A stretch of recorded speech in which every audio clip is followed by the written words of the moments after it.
Alright guys, welcome again. So in this lecture we will set up the store page. Okay, so when we click on this store button, it should go to our store page. Alright, so to do this we first need to set up a store URL. Alright, so it should be like this.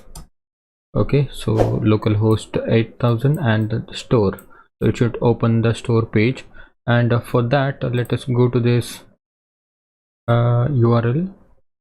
Go to the store apps, and we don't have the urls.py here because we created the brand new app, right? So that's why we should manually create, or what we will do is we will just copy this. Okay, where is it? Here, copy, and let's paste it here. Okay, so we have the urls.py here. So let's just delete all this stuff.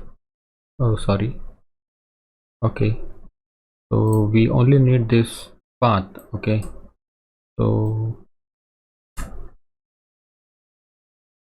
delete this one too, and this one. Alright, so we have the URLs now.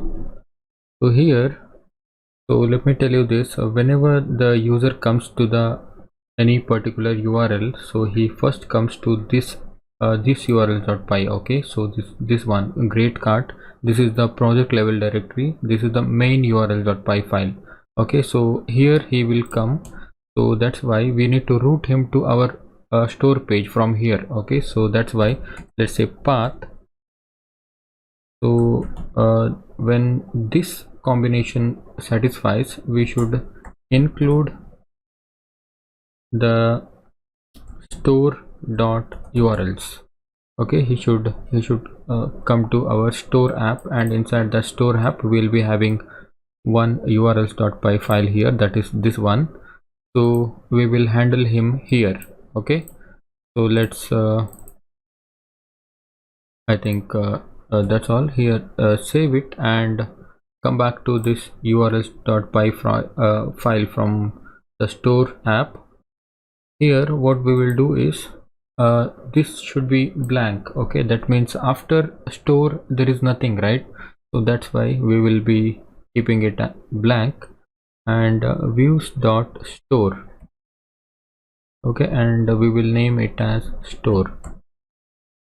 Alright, so now this is done. We have to create the store views now.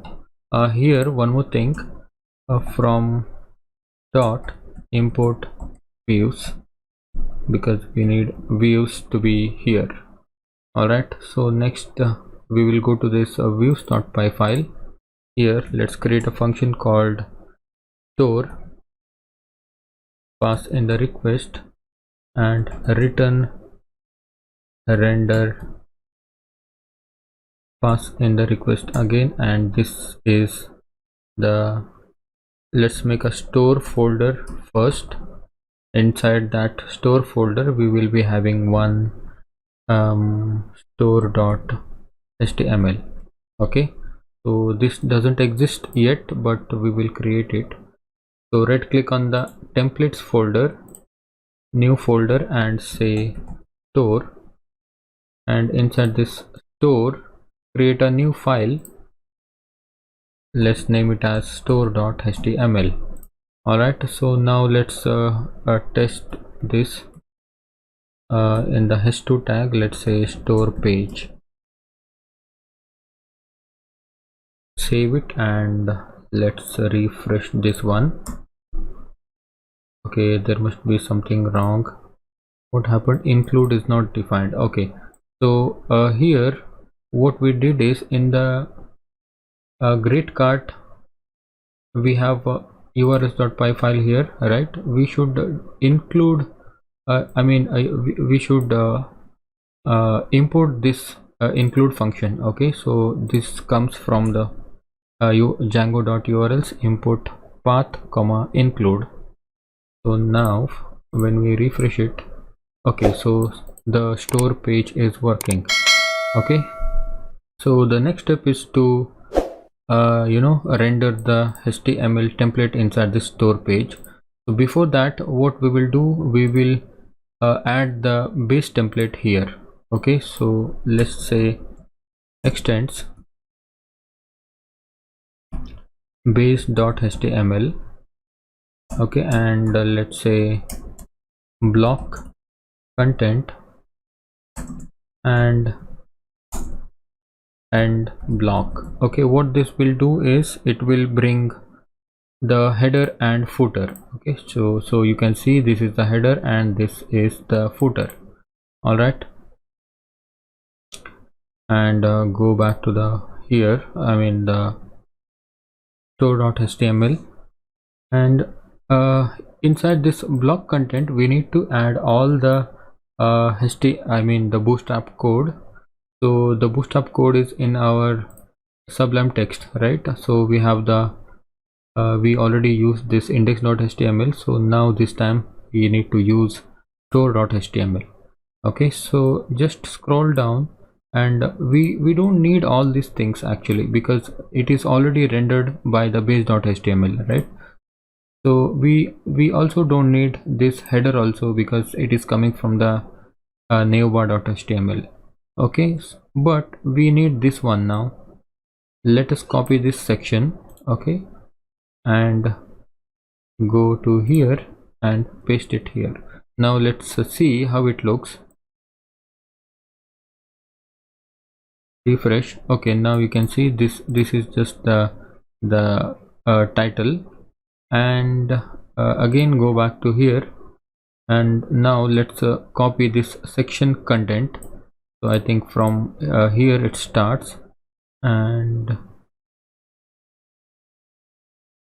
it will end here. okay, so let me just copy this one from here, go up,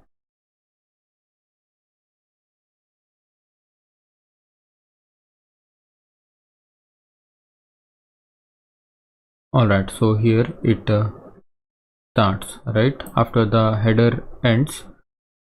Select this and copy this and paste it here. Oh sorry, I think we two times we copied, because we don't need this one, this part, because we already copied that one, right? So that's why from here copy this and where is it, here, paste it here. Let's save it and refresh. okay, so now the template is working, but don't worry about this broken images. We will just fix it. okay, so rest everything is proper. So for this to fix, we just need to add the static, right? So first of all, let's load static, and then the first one is this one, this the product. Scroll down, and we should be having one product here. okay, so this is the one.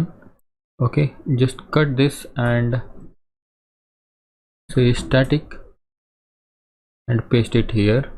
Now let's refresh. okay, so this is working now. The same way we need to do for all the products, but we will not do it, okay, because we are going to delete all these products now, right? So that's why one product is enough now.